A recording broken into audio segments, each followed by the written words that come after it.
We live in a fantasy world now. Reality has been destroyed. This is the time that you really need to pay attention. The probabilities are overwhelmingly on gold's side. That is the best environment to see gold increase its value. Welcome to Palisade's Gold Radio. I'm your host, Tom Bodrovics. Joining me today is Byron King. Byron is a newsletter writer at Paradigm Press, a Harvard-trained geologist, and retired U.S. Navy officer. Byron, thanks for joining me today. Oh, thanks, Tom. It's great to be with you. I just want to say that I did study geology at Harvard, but it was that Harvard, a long time ago Harvard. It was not this Harvard. I like to make that clear because people say Harvard, and I say, yeah, it was then. That was then. This is now. Two different places, two different times. Yeah. Okay. Well, it's interesting that you bring that up because, I think that distinction is interesting and also important. Recently wrote that our current culture is built on a foundation of untruth, misdirection, and outright lies. You bring up the fact that was, this previous Harvard that had this luster about it, this idea that it was something that was difficult and well-earned to be in. And I think this is a good place to kind of start to understand your worldview, to frame what ends up really mattering to you most. So why do you think we're being misled, and what incentives do you think drive this behavior? Oh my goodness, that is a truly wide open question. In the olden days, Harvard had this, like you said, a luster. I was not a Harvard legacy. My dad started life working in a steel mill. My mother was raised on a dairy farm. So I was one of those kids from the Midwest or something, from Pittsburgh, Pennsylvania, who got in. I was not, not one of those New England prep school kids, and so I went there and I studied geology. I took a lot of math and physics and chemistry and geology, of course, but geology is nothing more than the synthesis of all those things. And I loved it, and it was great, and it was hard, and it was rigorous. And if you didn't do a good job, they give you a C or a C plus or a B minus, because they wanted you to do a better job and be better. And not one of those things where, oh, you're all going to get an A. No, it didn't work that way. It was like, you better work hard, or we'll counsel you out. We'll advise you to take some time off and do something else and come on back when you get your head screwed on. That's kind of where I came from, and then that was then. This is now. How did it change? Oh man, we could, people write books about what happened in the last 30 years. But among other things, I guess you mentioned earlier, I'm a retired U.S. Navy officer. I spent 9 years active in the U.S. Navy, and I spent 21 years in the Navy Reserve. I was in the submarine world, the anti-submarine world. Lots of different things. Again, lots of rigor. If you screw it up, even in peacetime, if you screw it up, you die. So you don't screw it up, right? And so again, rigor, discipline. Just know what you're doing. Let's just say that when the Soviet Union fell apart back in 1990, 91, and the big evil empire went away, we had created, we in the West, certainly in the US, we had created this huge entity to fight those evil, godless communists, those evil, terrible commies, And hey man, I chased Soviet submarines across the Pacific Ocean. Don't tell me about how big or bad or whatever the Soviet Union was. Okay, but it went away. The Soviet Union, it went away, but there are still Russians, and you get to know them. They're all right. They're okay. But the U.S. had this vision of an enemy, and when the Soviet Union went away, we lost our enemy. But we didn't lose. We as a collective, as a society, U.S., Canada, the West, NATO. We didn't lose that sort of pugilistic sense that we got to keep dominating the world or something. It's kind of, sort of like tone it down, guys. We can go back to being normal again. And no, that's not what happened. It had been so long since the U.S. or the West had been normal, probably, since the early 1900s or something. Nobody knew how to be normal anymore. So we became just abnormal. And then in a world without a lot of competition for 25 years, it just metastasized into this crazy culture that we live in today. Just hugely spending on everything, no sense of priorities, no sense of discipline, no sense of rigor in anything. Then we wake up one morning and it's like, wait a minute, China's become this huge industrial power and we think it's threatening us. And Russia has become this military power, and and gee, why'd that happen? It's this sense of obliviousness that we matter, nobody else does. We're going to expand NATO. Well, that pisses off the Russians. Okay, the Russians don't like that. They remember this Napoleon guy. That invaded across the North German plain and captured Moscow. They kicked him out, of course, but they remember this. The Germans in World War II. Speaks for itself. They lost 27 million people fighting the war. And then when we say, oh yeah, we won the war. Well, actually, Russia destroyed the Red Army. And I say this as a point of historical fact. I mean, I'm a graduate of the Naval War College. The Red Army destroyed well over 80% of German combat power in World War II. Yeah, we sent the bombers. Yeah, we had D-Day. Yeah, we fought. And my father was there. I mean, he was part of the D-Day and everything else. And he was there. He told stories. And I take nothing away from the U.S. contribution, but the U.S. we didn't destroy 80% of combat power. The Russians did. Anyhow, when you say what's going on with this crazy world we live in, it's because of a distorted sense of reality among the elites, and these are self-appointed elites, and it gets back to that whole Ivy League thing. You get the Harvard, Yale, Princetons, the super duper elite private schools, or the really top notch, the public universities, the UCLAs of the world, or whatever. People come out of there and they think that, well, just because I've got this credential now from Yale Law School, or went to Harvard Business School, that not only should they run the world, that they know how to run the world, which clearly they don't, because to the extent they've done anything, they've run the world into a ditch. I mean, we're going down a bit of a trail here, but let's move on to the next question, because we could talk about it all day. But yeah, we live in a world of lies. You be skeptical of everything. I mean, I subscribe to the New York Times.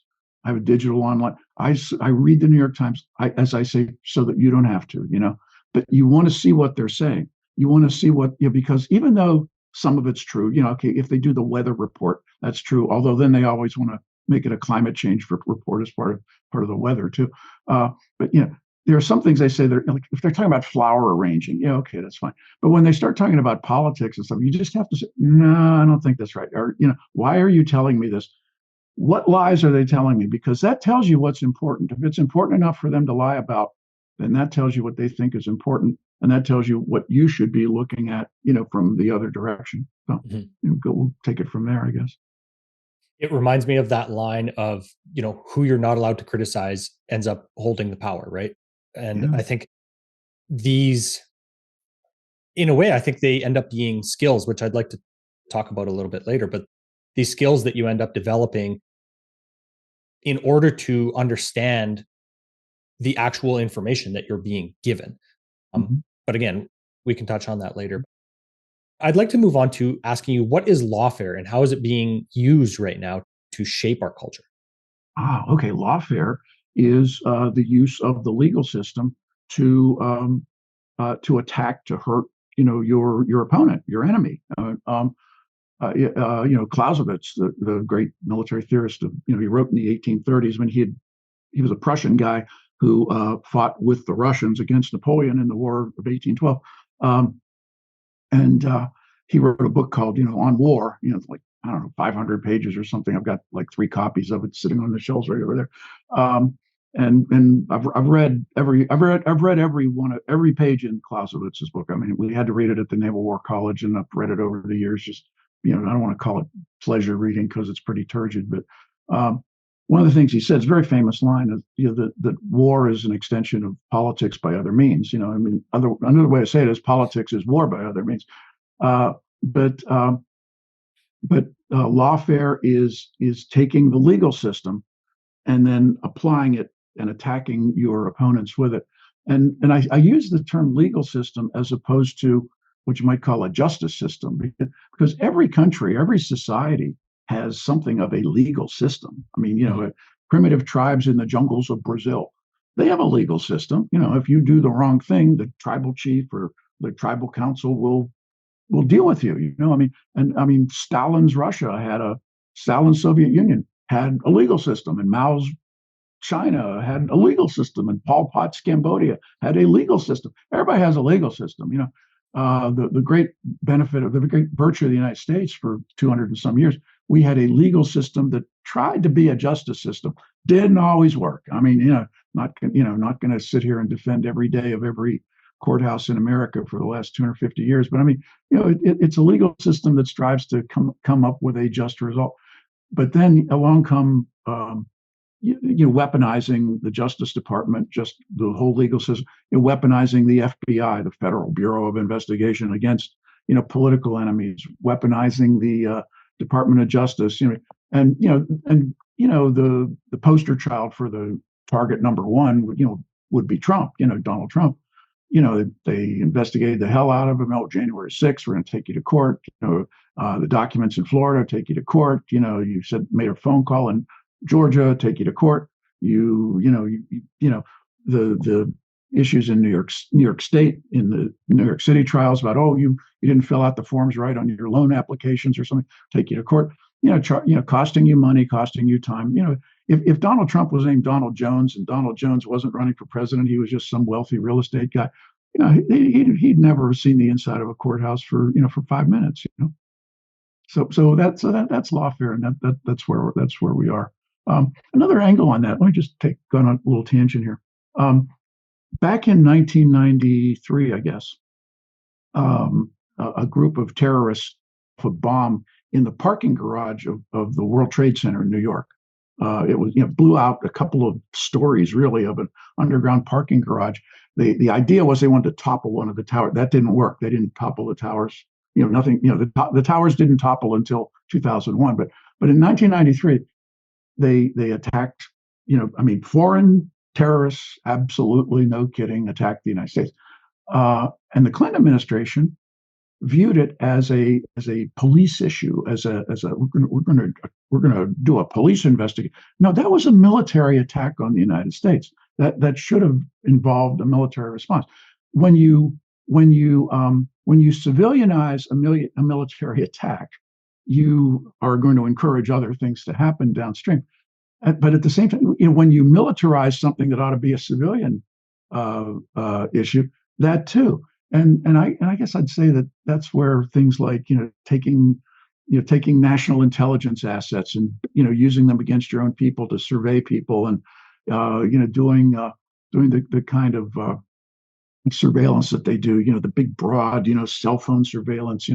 Everybody who carried a cell phone on January 6th got tagged, and then the FBI went out there and chased them down. I mean, the FBI is busy chasing down grandmas across the country who walked into the U.S. Capitol, spent 5 minutes inside, took a selfie, and walked out.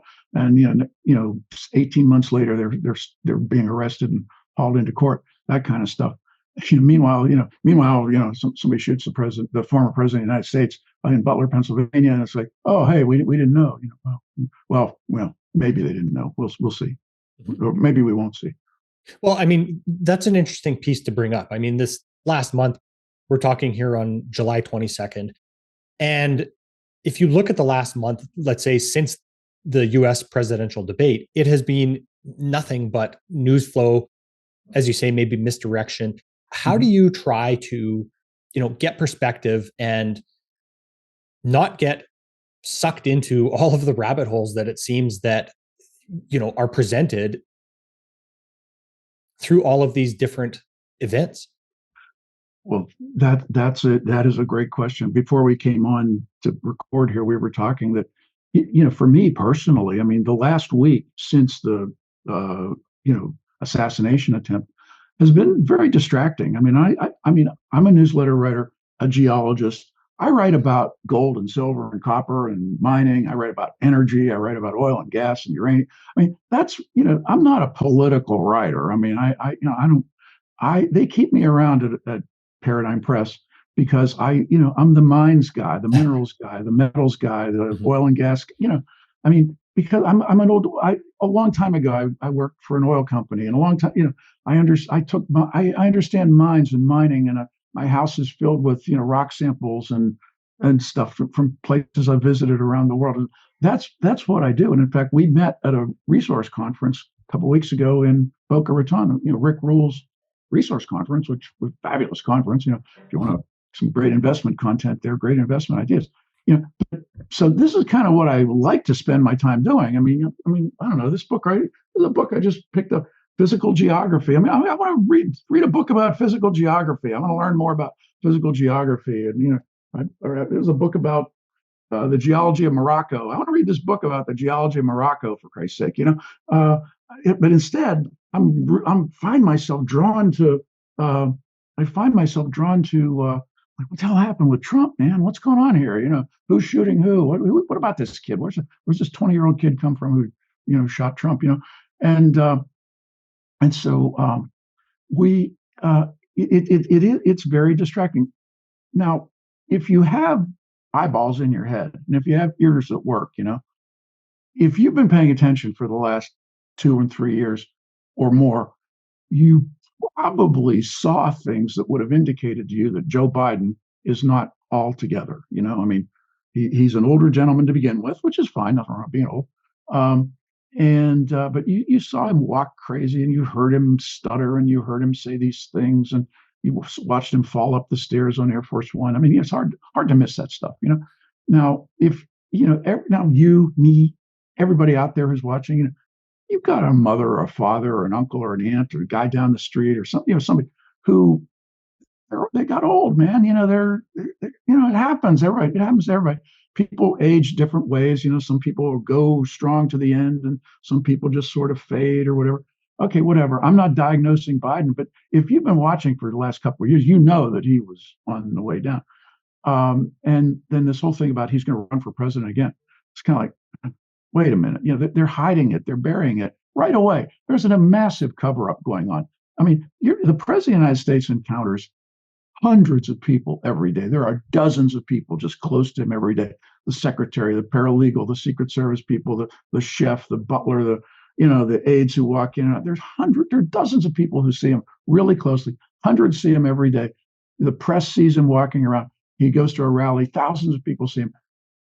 And are you telling me that nobody looked at this guy and said, you got a problem, man. This guy has problems, I've never met the guy. I've never been within a country mile of the guy, but I just know what I saw, and he didn't look well. Anyhow, June 27th came along, and the debate with Trump, and that was supposed to be the coup de grace. We're going to take down Trump or whatever they were thinking. I don't know, but Trump just sort of sat there and like, yeah, whatever. He did a few Trumpisms and things like that. He just stood there and looked at the microphone and was looking at Biden, and Biden was just rambling away, and the whole world saw it. It's like, whoa, And then the next couple of weeks were all, oh, what about Biden? Biden this, Biden that. Oh, we're talking with him, whatever. And then, then last week, Trump got shot, and then that was a whole thing in and of itself. And then just this past weekend, Biden I don't want to say out of nowhere, but this letter comes out, not on White House stationery, just, Joe Biden, for the good of the party and the country. The good of the party and the country. Do you have that backwards? Good for the country and, or is it really, is everything all about doing what's good for the party? Is that your number one ethic here? And so he says, I'm not going to campaign for president. And then an hour later, he says, oh, by the way, I endorsed that, Kamala Harris lady, and so it was bizarre. It was just crazy. And again, if your eyeballs work and your eardrums work and your brain is functioning, doesn't any of this seem strange to you? Does this really seem normal? This is not how normal things happen in a normal course of events. And then, and then who, if you're not sharp enough to run for president, why are you sharp enough to stay the president? Why are you still the president this morning? You should have resigned. Be like Nixon. I resigned the presidency. Get on the helicopter and fly away. Who is running the country? We don't know. It's some committee of whoever. It's the background people. It's Biden's handlers. You could go down a list and say it's this guy, that guy, this lady, that lady. Yeah, sure. But then again, is that how we're supposed to run the country? And then we, part of our culture is that we personify things like leadership. The president this, the president that. The president doesn't really run the country. The president appoints, 8,000 people, literally 8,000 people all through the federal government, and they hire their people all through the federal government. And people are policy. They implement the policies. And then, so you've got your policy people out there running the country, and then right dovetailed with them, you got this massive federal, bureaucracy. I think there's like 10 million people who work for the U.S. federal government. You got this massive bureaucracy of, people who just make these rules and run things, everything from the EPA to the fisheries to the, to the health and human services to the housing. They're all making these policies. And then you got your federal judges out there, and if they don't like something, you can't build a wall on the border, says some federal judge who's has nothing to do with the border, but he writes he enjoined Trump from building a wall on the border. Just things like that again and again and again. So who runs the country? Well, there's a whole lot of people, but right now, I can tell you who's not running the country. It's Joe Biden, who's the president of the United States. He's not running the country, not at all. I mean, he's probably lucky if he gets to choose what he wants to have for lunch. So, Byron, what does this all end up meaning to you when you consider, let's say, the pursuit of honest money and wealth protection? Now we're getting into what what I do. All this stuff, it's way above our pay grade. You, me, we can't control. We have no control over this. I mean, you say, well, you can vote. Yeah, you can vote. You're one out of 150 million, 180 million votes. You are statistically nothing. In terms of your personal power to alter, the big wheel of history, the arc of history. You're not doing it. So what you can control is you and your life. So be in good health, stay in good health. Don't do things that make you sick. Don't do things that will injure you. Lower your risk factors, that kind of stuff. Then you'll be around to do the rest of it. The rest of it, work hard, save your money. Don't go too deep into debt. If you do go into debt, be able to pay it off. That kind of stuff. In terms of saving money, building wealth, unless you get really lucky and the equivalent of win the lottery kind of an outcome, you need to accumulate wealth over time. Part of accumulating wealth over time is not to lose it, or not to lose a whole lot of it in a hurry. And so it gets back to what do you invest in? Well, if you invested in just dollars, whether it's U.S. dollars, Canadian dollars, European euros, whatever, their inflation will rob you of purchasing power. If you put $100,000 in the bank, 10 years ago, and you got your little bit of interest along the way, you've lost a big whack of your purchasing power.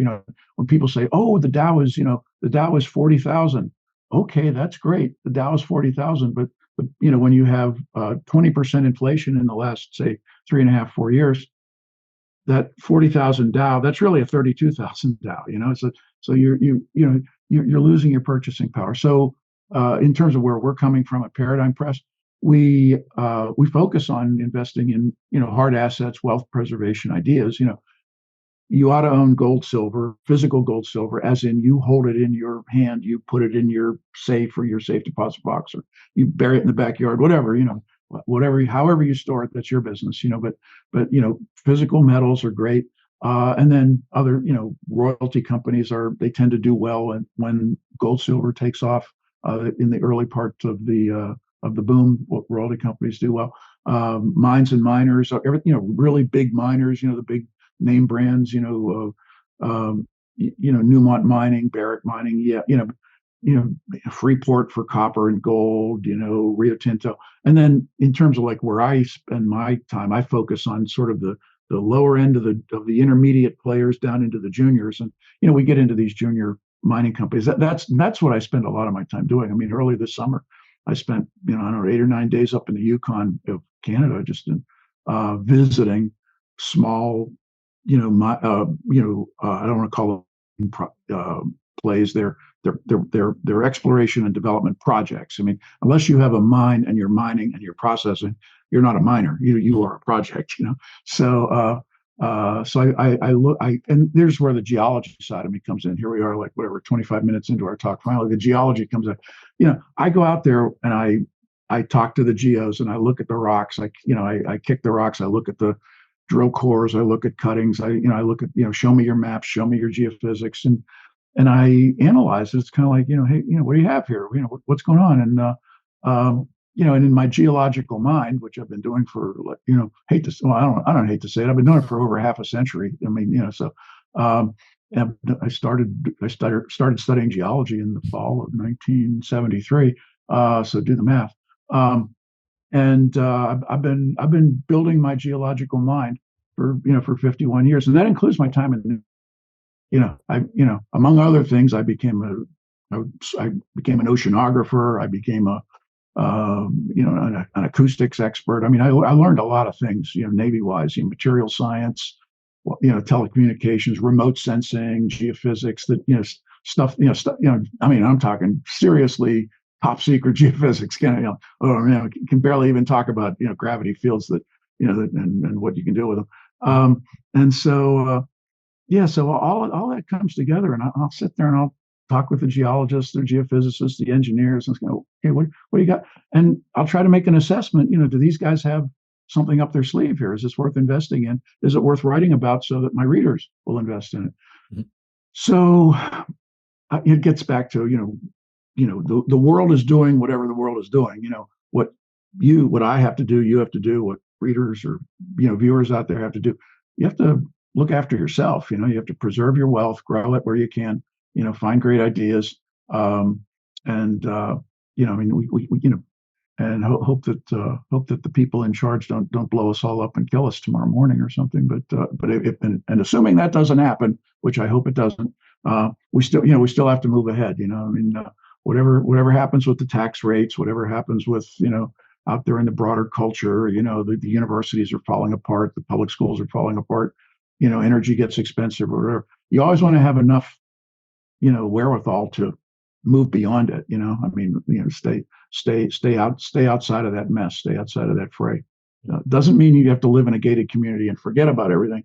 No, you need to be aware of what's going on, but you need to look out for yourself and your family and your friends and your colleagues, and that's basic down to earth kind of advice. Well, Byron, you kind of touched on the conflicts that we're facing in the world right now, whether that be Russia, Ukraine, or what's happening in the Middle East. How does that end up kind of affecting us over here in, let's say, in the West, when we're insulated or separated by an ocean, and this, gives us a sense of comfort and security, but how does that end up really playing into the inflationary picture as well? Oh, okay. Well, depending on how old you are, and even if you're like my age or whatever, you've grown up, I've grown up in a world where, the West in general, the US in particular, was, a big dog on the block. We could do what we wanted to do. Since 1971, since Nixon closed the gold window, went off the gold standard, the US dollar has been the predominant currency of the world. Kissinger and the Saudis made the deal about petrodollars, and yes. So U.S. dollars, and then by extension, Canadian dollars, and we, the West, have been able to go around to the rest of the world and buy their stuff and give them money, give them dollars, whatever, and they send us shiploads of oil. They send us tanker loads full of oil. They send us other things. They send us minerals. They send us, whatever, and it's been a really good gig. Well, the rest of the world has sort of caught on to it. And I mean, I don't know how many people in the US or Canada really get it, but in the rest of the world, they talk about what they call the golden billion, as in there's 8 billion people in the world, and there's a billion, they call the golden billion. That's the population of US, Canada, the population of Europe, throw in Australia, New Zealand, throw in Japan, whatever, South Korea, they view that as this sort of, this kind of Western bloc that has really sort of rigged the whole banking system, rigged the whole world trade system to make it all benefit, shall we say, us, what happens in the port of Houston, for example, oil tankers full of oil pull into Houston and they discharge this oil from other places, whether it's Venezuela, and we still import Saudi oil, we import I mean, people say, "Oh, we're energy independent." No, we're not. We actually import a whole lot of oil, much of it from Canada, by the way. Um, and what does the United States export? Well, we write a check or we export dollars. We're ones and zeros on the electronic transfers. And that's a pretty good deal. I mean, how much does it cost the U.S. Bureau of Engraving and Printing to print a dollar? I mean, you can print a $100 bill for like 3 cents. So the profit on that's $99.97. Oh, nice work if you can get it. So you can print pallets full of cash or electronically generate all the money we want. Uh, and so the thing that backs that up is sort of that U.S. position in the world, its military power. I mean, in so many ways, everybody who's around today is benefiting from the legacy of the outcome of World War II. You say, well, why do you keep talking about World War II? Well, because that created the architecture of the world we live in today. That's when Bretton Woods came, and that's where the World Bank came from. The whole foundation of the global banking system, the Bank for International Settlements, all these things, came out of World War II, and they came out of World War II with the U.S. running things, even though we were in competition with the Soviet Union. But yeah, the Soviet Union, much of it had been destroyed during the war, and they spent the next 30 years rebuilding themselves. And then towards the end, in the 70s and 80s, communism basically failed. I mean, it just kind of outlived itself, as even ardent communists will tell you. And then we get to that early 1990s era, when we in the West made just some really serious mistakes. I mean, instead of just saying, okay, good, our great enemy, communism, evil communism, Bolshevism went away. Let's tone it down. Let's all be normal countries again. We said, no, we can't be a normal country. We have to be the superpower. We have to be the hyperpower. We have to run the deck. And we had a bunch of people doing it who really weren't very good at it. They had even though they may have had prestigious credentials from going to the right schools. And I say the right schools, they didn't know what they were doing. And so they took Russia, post-Soviet Union Russia, and they turned it from what could have been a very, very good, warm, growing relationship into something very different. Expanding NATO right up to the borders. Well, wait a minute. There's something. You don't have to be a Bolshevik communist to worry about people expanding to your borders. You can just be your basic Russian and remember Napoleon and Hitler. They didn't like that. Things like cruise missile diplomacy all through the 90s. I remember I was still in the Navy then. I remember being there and like, oh yeah, we're shooting cruise missiles at target A, target B, target C, and I'm like, why are we doing that? I mean, I know I'm in the Navy, and I know we're supposed to, okay, I get this, but why are we doing that? And the whole world policeman thing just went crazy, and then the Afghanistan debacle and the Iraq debacle. I mean, 20 years of just continuous war, and just it became a the Iraq War became a program. And like we used to say, I was young then, but we used to say about the Vietnam War. We didn't have a 10-year war in Vietnam. We had a 1-year war that they fought 10 times. So we'd send people over, bring them back, and every time somebody would go over, they'd have to relearn it. That's kind of like what happened in Iraq. I mean, we didn't really have a 15-year war in Iraq. We had a war that one war 15 times. Is we'd bring everybody home, and then new guys would show up, and it'd be like, no, where do I go? What do I do? Who's in charge? And then the whole, the Afghan. I mean, well, man, good luck with that. The what do you call it? The mausoleum of empires or something. Deathbed of empires. And so, yes, again, people write books about this. So here we are. Here we are. What's gets back to your question. I'm sorry, I got off on a tangent here. Your question was, how does what's going on in Ukraine and say East, in the Western Pacific, how does that affect, wealth here at home? If hopefully not when, but if, we wake up one morning and it dawns on everybody. Let's call it a June 27th moment, like June 27th was when Biden came on camera on CNN, on a home field turf, with the CNN people asking him questions. The referees are on your side, Joe. And even in the friendliest venue, Biden came out, just completely blew it and cracked the whole facade, and it all fell apart. Okay, let's say we wake up one morning and you haven't been paying attention and you haven't seen this coming, but you wake up one morning and you realize, oh crap, the Ukraine thing is a debacle. We've blown it.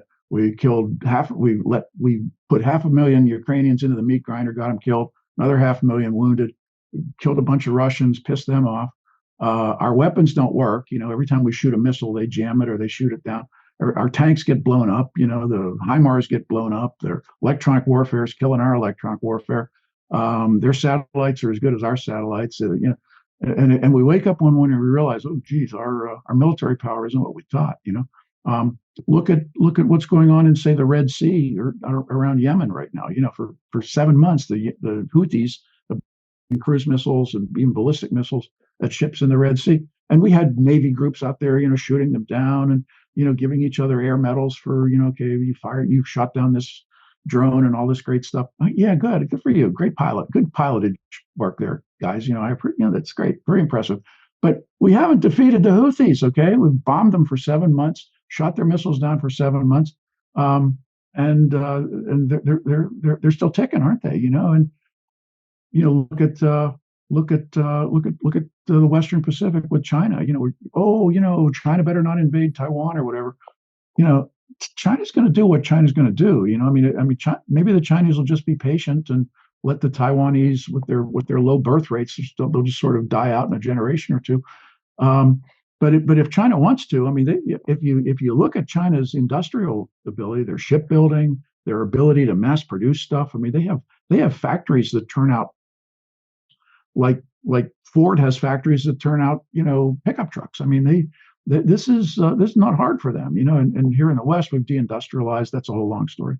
So all of that over there affects your wealth over here. You wake up one morning and inflation has been, it was high for a while, but it's drifting down. But those price increases are still there.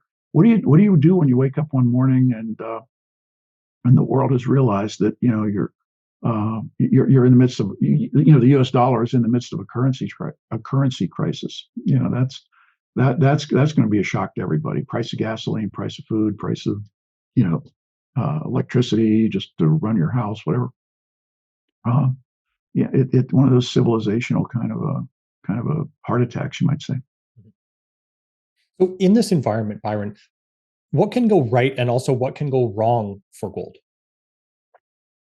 Well, what can go right is that you, the individual, you, me, people out there watching this, what can go right is that you get your head straight. You open your eyes and you figure out what's going on. The beginning of it all begins with just awareness, and a sense of humility, realizing your own limitations. There are lots of things you don't know. There are lots of things you probably can't know. So what can go right has to begin with, you out there, me, going right. Educate your kids right. Don't let the schools, fill their heads full of crap. Don't waste your time. Don't waste your life majoring in gender studies or something. That kind of thing. In terms of what else can go right, the world is moving into a development phase for those other 7 billion people. There's 7 billion other people in the world, and they want light bulbs, and they want microwave ovens, and they want air conditioners, and they want refrigerators, and so they need, so now China's going to make a lot of that stuff, but that requires copper, that requires silver, that requires tin for solder, you can invest ahead of these things. The world's going to need more energy. When people say, "Oh, there's an energy transition going on," people say that there's no real energy transition. There's only energy addition. Because in the United States, we're burning less coal for electric power. Yeah, we're burning less coal in the United States for electric. But if you look at the world in general, it's burning more coal. The world is burning, including Germany, more of every kind of fuel you can think of. The world as a whole is burning more coal, more oil, more natural gas, more uranium.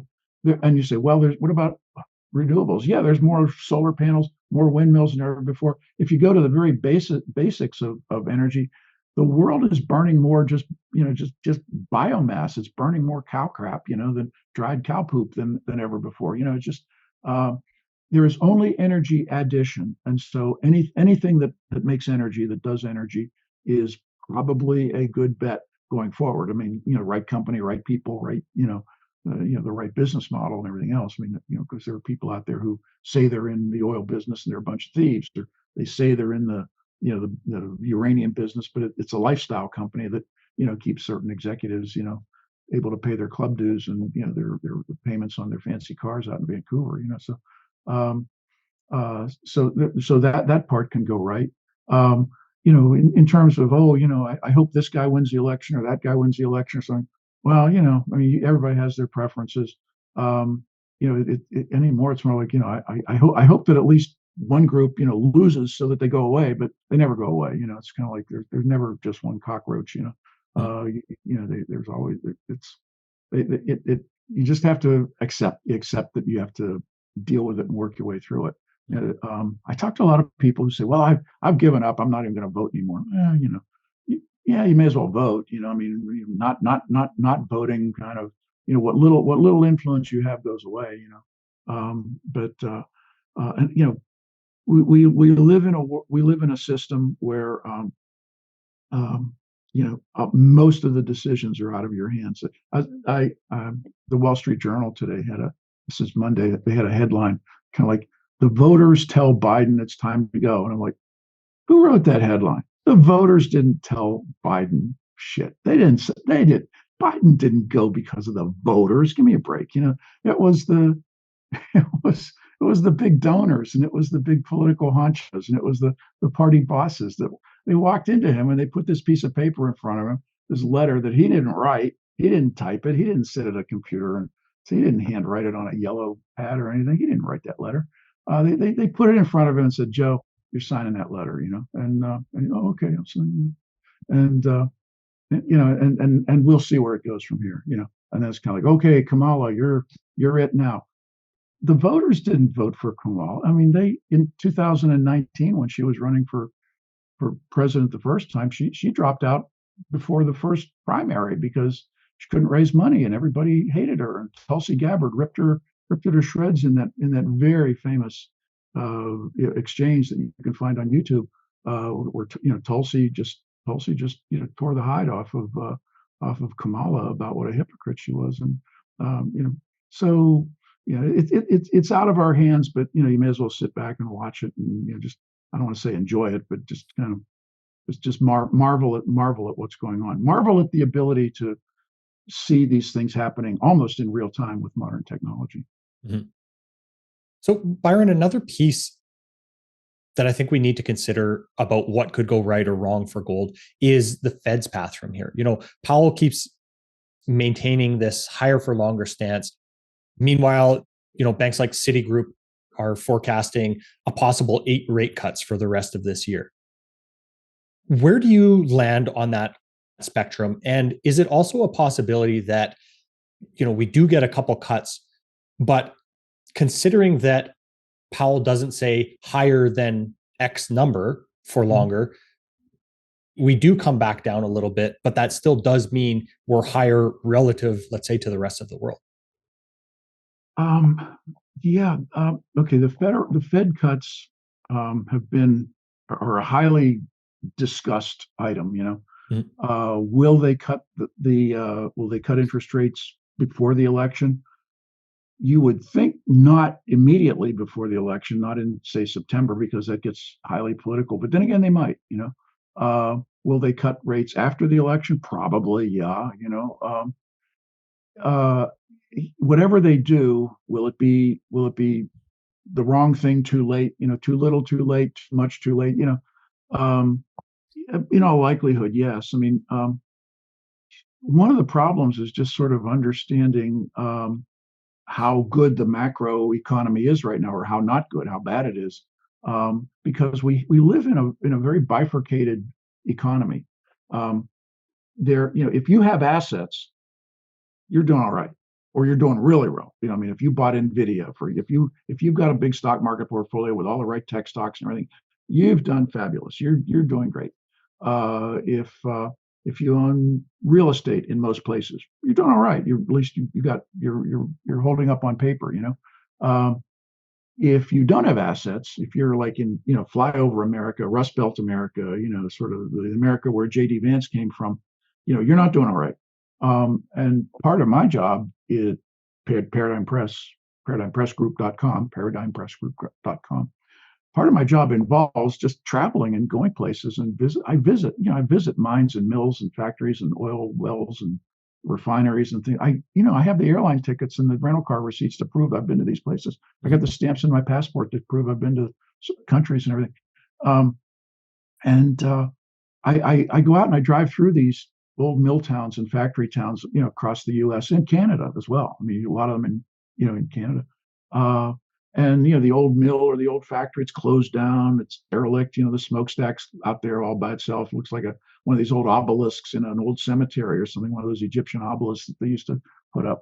The factories are these big old hulking mausoleums of just nothingness. Just they're all empty. The bricks are falling out and the windows are busted and everything. There's graffiti on the walls and stuff. I do that and I see that. And you stop for gas or you stop for lunch or you talk to people, what's going on around here, and you hear the stories, and they're not doing all right. When we were down in Boca Raton a couple of weeks ago at the conference, I mean, there's nothing wrong with Boca Raton now, is there? Holy smokes, what beautiful real estate, what gorgeous condos, what beautifully manicured lawns, and all those fancy cars, late model high end cars. Whoa, haven't seen one of those before, But you go, let's say 3 miles inland in Florida, and you're in a much different world. I don't want to. It's you're in trailer park communities. You're in manufactured housing communities. You're in areas where people are living Social Security check to Social Security check. They're living off what's left of the pension that they had. And that's in Florida. You go so many other places. I mean, in the last year or so, I've been all over many places in the U.S. I mean, Georgia and South Carolina and Alabama and Pennsylvania, New York, Ohio, Indiana. Utah, Colorado. I was in Durango, Colorado, visiting a copper silver project out there.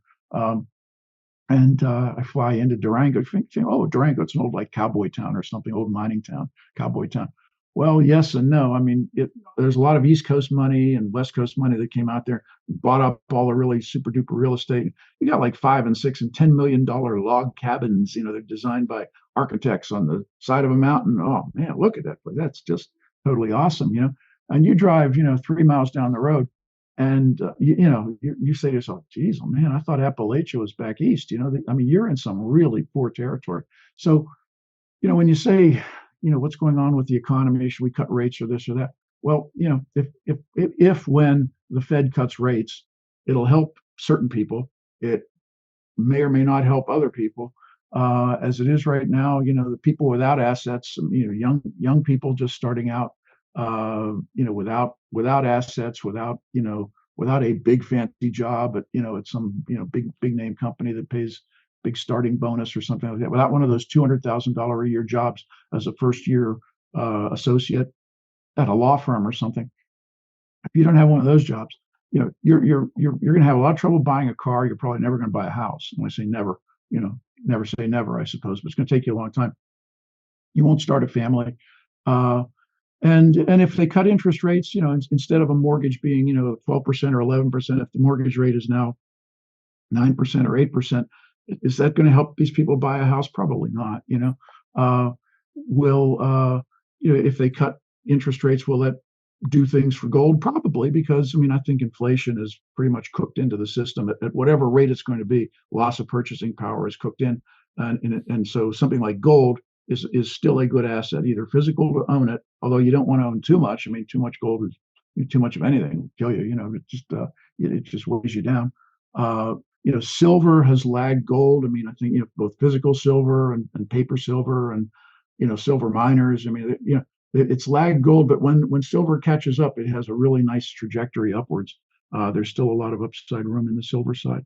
Longer term, you want to be in you want to be in copper, because I mean those other 7 billion people who are building the world, they're going to need a lot of copper for their electricity. So here's a chunk of native copper from the Keweenaw Peninsula in northern Michigan.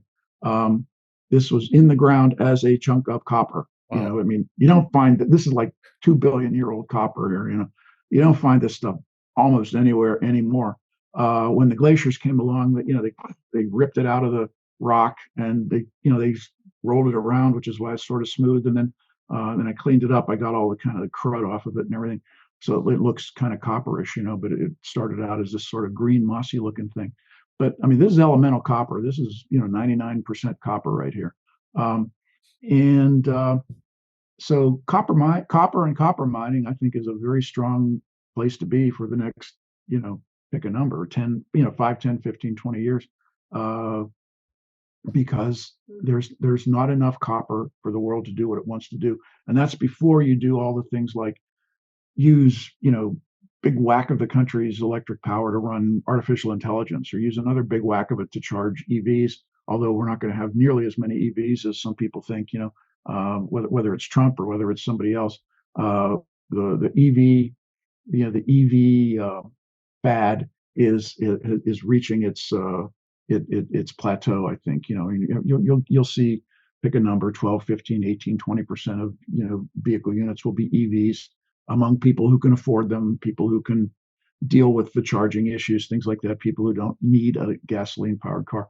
But I think people are going to be using gasoline powered cars, diesel powered cars and trucks for many years to come. So it gets a little bit into, kind of the investment angles, energy, classical energy, oil, gas, electric power generation, copper. I mean, you hardly ever find the stuff anymore. Today's copper grade, the grades of copper that are being mined commercially in Peru and Chile and Arizona and many other parts of the world, they're down at fractions of a percent, 0.6%, 0.5%. That means, out of, you mine 100 tons of rock, and you get, a few pounds, you get 500 pounds of copper. I mean, that's a lot of energy to move a lot of rock and crush it and grind it and treat it and throw the chemicals in there and do what you have to do and separate it and pull it out in a way that you can actually use it as elemental copper. And this is just one metal. You get into other metals. I mean, here's a little cube of titanium here. It's a 1-inch cube of titanium. Like the really, really, really good titanium ore. I just happen to have some right here. This is ilmenite. It's an iron titanium ore. This is from upstate New York. And this is beautiful. This stuff is beautiful, beautiful. We used to, the United States used to mine this stuff from New York. Those mines are all closed now. This is just artifact specimen. Really. But titanium. What do you do with titanium? Well, you do all sorts of stuff. You build jets, and you build all. Russians build submarines out of it. But all of this stuff, it takes so much energy to go from here to here, and that's what's really good ore. If you have lower grade ore, it takes even more energy, more handling, more materials. So again, if the world wants to keep functioning the way it is, with all the electronics we have, with the transportation system we have, with building the buildings we have, the air conditioning we have, the food system we have, if you want to keep that going, it comes back to basic mines, minerals, and energy. Or energy, mines, and minerals, because without energy, you really can't do much else. Byron, another piece of that, and I think, it's really worth considering if, as you say, the EV change or wave isn't catching fire the way that it is being promised, is the idea that we need a lot of rare earths to make these permanent magnets to build these electric motors. If there's less of a demand for that, does that lessen the relevance of looking at rare earths as an investment thesis as well? I'm really glad you asked me that, because the answer is no, not at all. Uh, Rare earths go through these, phases, fad of the day, flavor of the month kind of thing. Um, and and when people were saying, "Oh, we're going to have EVs. We're going to need all these rare earths to do all these EVs." Well, now we're going to have less EVs, and it's not going to be as many EVs as we thought. Guess what? We still need the rare earths. Okay, China dominates the supply chain from literally the ore in the ground to the final product. The final, the magnetic materials, and it's not just magnets. I mean, the rare earth elements are everywhere. You and I are speaking on a Zoom call over computers, over wires. The screen in front of me, the screen in front of you, the screen in front of the viewers out there. There are rare earth elements in your screen. There are rare earth elements in your in your phone, in your iPhone or your Samsung or whatever you got. Your car runs on them with electric motors, of course. But even if you have a gasoline powered car, you still have rare earth elements in certain of the magnetic systems in your car, even if it's just the little device that you move the seat with, like that. That's a really powerful motor to move you around, or move the windows up and down, move the windshield wipers up. Those are powerful rare earth magnets that make that work. The light bulbs, I mean, the light bulbs all around me, all around you, are probably LED made with rare earth phosphors that you get. And there are so many other things. Your refrigerator has rare earths. Your washing machine. I assure you, the oil and gas that are refined, the gasoline that's refined at oil refineries, you can't crack petroleum efficiently without certain rare earth elements in the catalyst. So there's a huge market for it now. The Chinese dominate it, but at the same time, they, do you really want to be dependent on the Chinese for those kind of things? The answer is no, because the Chinese have their own uses for them. I mean, they want to be a manufacturing power far into the future, so they're going to be using that stuff to build microwave ovens and refrigerators and everything else they build in China. And so they have uses for them. And if they decide that they don't want to export the stuff, or not as much, well, then we in the West, we won't have it. So we better get some. I hold in my hand here a specimen of a mineral called monazite. You can sort of see it. It looks just like sort of a brown thing, except that if you're a geologist who ever studied mineralogy and crystallography, you will realize or recognize that this is an absolutely beautiful museum quality specimen of this mineral called monazite, which has rare earth elements in it. I would never ever throw this thing into the crusher at a mill, because I could sell this little crystal right here. I could put it on the market at the Tucson Gem and Mineral Show, and I could probably get $500 for it, because it's such a beautiful specimen. But the rare earth elements inside this are what you have to obtain. Now, much of the rare earth system anymore that's developing in the West outside of China is based on monazite sand. It's actually sand that's been sifted literally out of river sands or gravels and things like that. It's a whole complex process of mechanical separation.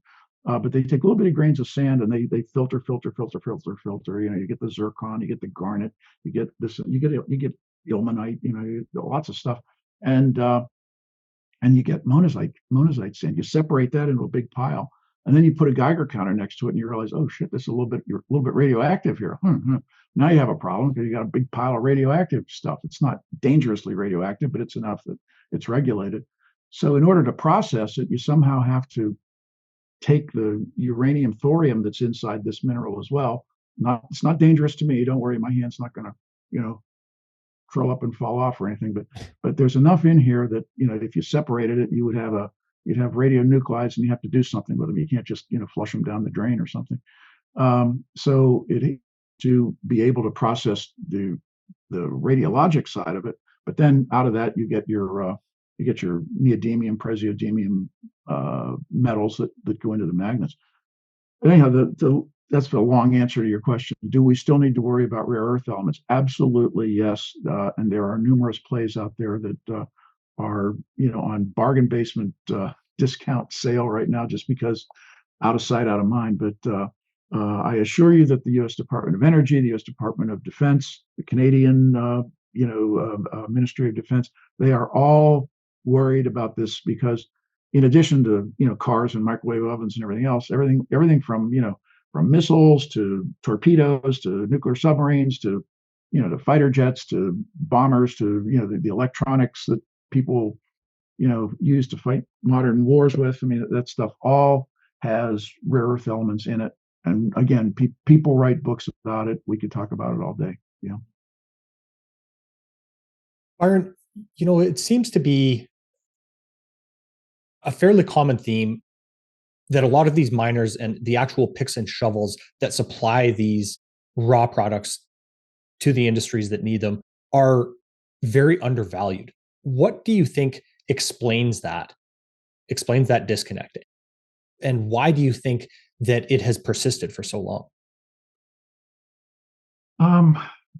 Part of it's cultural, and when I say cultural, it all goes back to the idea that the dollar is the reserve currency. For let's say 40 years, if you're a company that needs rare earth elements to rare earth magnets, something like that, for your final product, you could always just go out and buy it. It's like, I'm going to wave some money around. I'll wave my dollars around, and people will show up and sell that stuff to me. Usually, they were Chinese people who showed up and sold it to you. And we had this global market, and we thought, oh, the global markets are all efficient and everything else. We need this, we need that. We just get it. And the Chinese were looking ahead, saying, well, let's focus on the basics here. Let's focus on it. And so, in a sense, the Chinese became low-cost producers. And so, if they're the low-cost producer and people are buying it from the low-cost producer, why should anybody put money into the higher-cost producer or well, the reason you should put it into the higher-cost producer is because what if the Chinese decide that they're not going to sell it to you? What if they decide to embargo it? In 2010, there was a dispute between China and Japan over fishing rights, which was really territorial water rights. And the Chinese said, okay, Japan, we're not going to sell you any more rare earths. We're going to put you on an embargo. Well, all of a sudden prices exploded. Well, that all resolved and the prices came down. A couple of years ago, you may recall the Chinese said, we're mad at your American tariffs, so we're going to put an embargo on gallium and germanium. Well, those aren't technically rare earths in a sense of chemistry, but they're very valuable, very critical materials that go into semiconductors and many other things. I mean, gallium, it goes into a solder for electronics, things like that. And gallium arsenide is a very, very powerful semiconductor, really super powerful chip material. And so the Chinese put an embargo on that. So in the sense that you want to develop an independent supply chain that's outside of somebody who's a potential adversary, the money needs to go there. In terms of like, why doesn't Wall Street want that? Well, because to go out and explore and to go out and develop and to go out and build a mine and be up and running is, pick a number, it's a 15, 20-year process anymore, if you can even do it. Exploration is lengthy, it's expensive, it's risky. You need permits to do everything. It means if you want to build roads, drill holes, process material, things like that.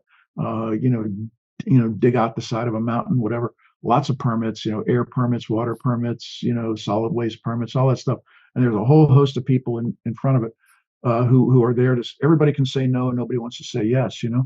And so if you are the Wall Street investor, why do you want to worry about investing in something that's going to take 20 years to pay out before it's even up and running, as opposed to something like Apple Computer, where they have a product cycle of 18 months, or software where the product cycles are 3, 4, 5 months, that kind of thing.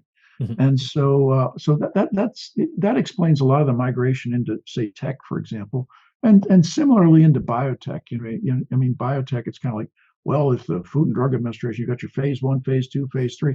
If you get past phase 1 and it looks like you're going to make it to phase 3, the money just rolls in, to the biotech people. Whereas in mines and mining in general, and certainly for a lot of exotic things, it's hard to really say what's phase one, phase two, phase three in terms of the equivalent to like a biotech development. In Arizona, for example, there's a copper project called Resolution, which I think has been in permitting for something like 20 years. That number it's close to that. It might be more, might be less, but it's a national disgrace that you can't do that. One of the largest copper nickel deposits in North America is under the soil of Minnesota, as they say. And it's up in northern Minnesota, right next to the iron range where they've been mining iron for, 180 years or something. But can't do it. No permits. One of the highest grade copper, gold, silver, molybdenum deposits in the United States is in Ambler, Alaska. But in order to get is south of the Brooks Range. Well, here's Alaska. There's the Brooks Range up north on the south slope. There's Ambler. But to get there, you have to go up the Alaska Pipeline Highway, the Dalton Highway, the Alaska, the pipeline road, and then you have to cut straight west across from there, through some Bureau of Land Management and that in Forest Service and national park areas and have a road. Well, the group developing it had the permit to do it under the Trump administration. They had the permit to build the road, but then along came the Biden administration, and it's kind of like, well, Trump gave you the permit, we're taking it away. So when you say, why don't people invest more in it? Well, I wish they did, and they should. And over time, it will pay out. But just in a cultural sense, it's just been easier to invest in other stuff. Faster turnaround times, faster cycle times, and with mining, I mean, you get vaporware as well in exploration. You get people out there saying, "Oh, we found this, we found that," and here, they slap the pointer against the chart and show you all these great things. And this is where you really have to be able to understand what's going on. It's like, well, I think that's exactly what you say, is up there. Or you look at it and say, "Wow, this is fabulous," So again, it's one of those things we could talk about it all day. But I will say to investors out there that if you're looking for some long-term plays, just kind of hip pocket type stuff, just for the retirement account or the kids' college account, you just want to buy it, put it away. Don't worry about the market cycles up and down. The general trend for gold, silver, copper, many other things is up over the next pick a number, 5, 8, 10 years. I mean, again, unless the world kind of comes to an end abruptly, which we hope it doesn't. Absolutely. Byron, of course, you mentioned that we met at Rick Rule's Resource Investment Conference in Boca Raton. You were a speaker there. What were some of the big takeaways or maybe surprises for you at that conference? Well, okay. Oh man, there are a bunch of them. The very first thing that I think is really, really important, and this has to do with the price of gold, and it has to do with who is buying the gold. The price of gold has been going up, which means that there's more demand for gold. Sure, it means that the value of the dollar is going down because it's an inverse relationship. When your purchasing power goes down, the value of your dollar goes down, price of gold goes up. But who's buying the gold? Well, it turns out that central banks across the world have dramatically increased their gold buying. Let's go back, say 3, 4 years ago, 5 years ago, maybe 10 or 12% of total annual mine output, maybe 10% of that was being bought by central banks. In fact, there was a period when central banks bought no gold. I mean, it was like negative. They were selling. So they weren't buying very much. Right now, today, as we speak, this summer, central banks on aggregate, on average, are buying about 1/3 of global mine output. So, if it used to be 10%, now it's at least 33%. So it's more than tripled in the last 2 years. And you say, well, how come they're doing that? Why are they doing that? Because, among other things, the world is de-dollarizing in so many ways. You hear about China making trade deals in yuan, or India making trade deals in rupees or whatever. When you don't need dollars to fund your trade, if you're Argentina and you're China and you're selling wheat or beef to each other, you don't need dollars if you're doing it in Argentine pesos and Chinese yuan or something. If you're Saudi and you're selling oil to China, yuan for reals.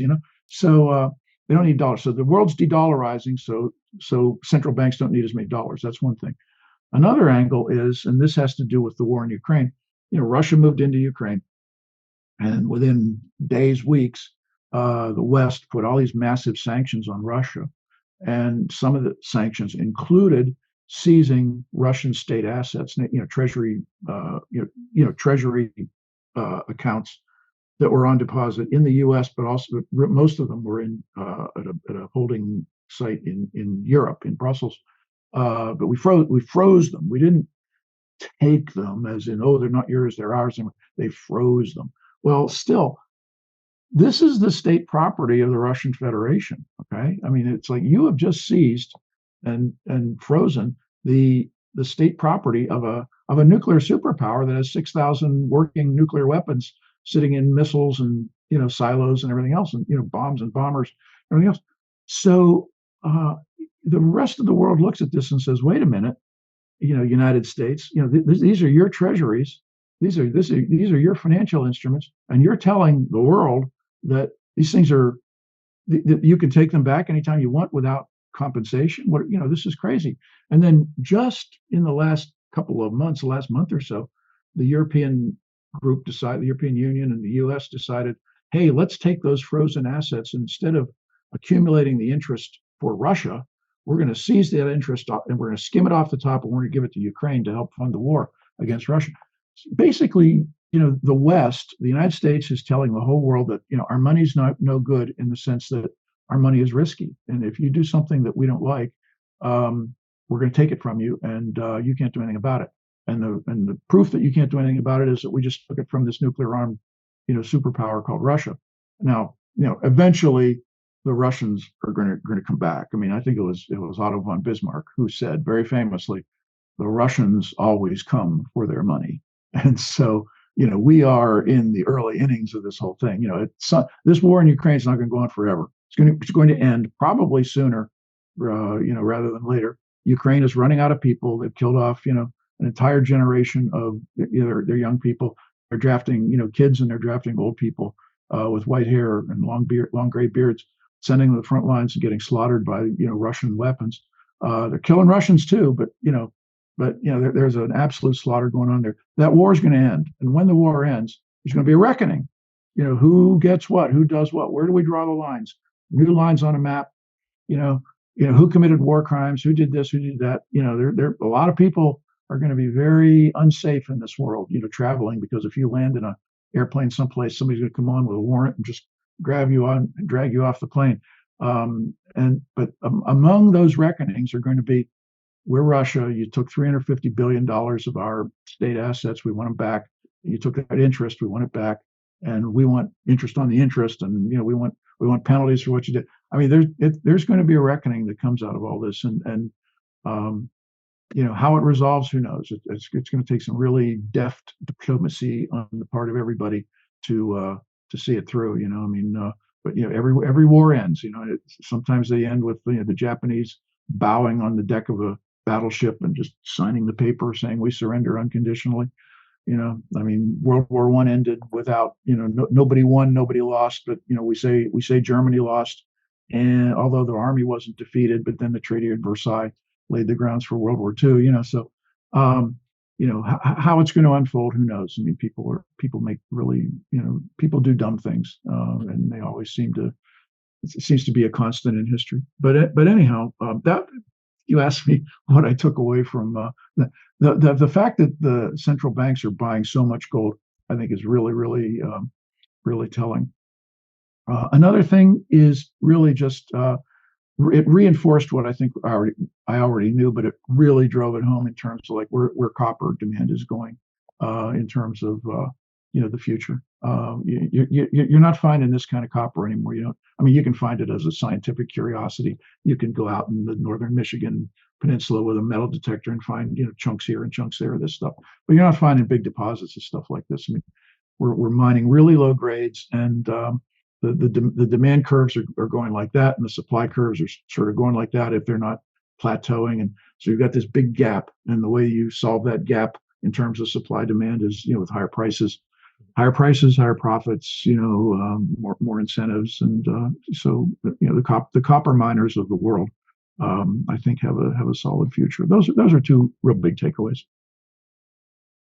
Excellent. Byron, I really appreciate your time today, walking us through all these things.